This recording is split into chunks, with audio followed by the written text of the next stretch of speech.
jafe-jafe wala sax problème yi nga xam te ne gis nañ ko ci diggante kii nga xam moom moo nekk Iran Ndao kàddu yi nga xam te ni yëkkati na ko ci njiital Tidiane fële ca Tiwaawoon lu ni mel nan nga ko jàngatee. dégguma ko mu yëkkati kàddu jëmee ko ci njiital Tiwaawoon il paraît da ko gaarawale leen. waaw waaw dégg tuddul turam. mais voilà ala kulli xaal. li ma xam mooy ni position bi nga xam ne ku mel ne Iran Ndao wala keneen war na ko yor ci plateau média yi. mooy yar nit ñi. ci jikko yu rafet.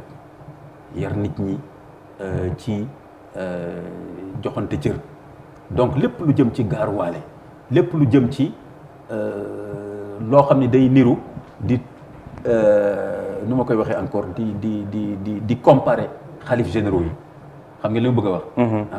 kii moo dàq nangam kii du moroomu kii ak yëpp yu jëm ci yooyu xam ne day indi ay fitna diggante confession yi.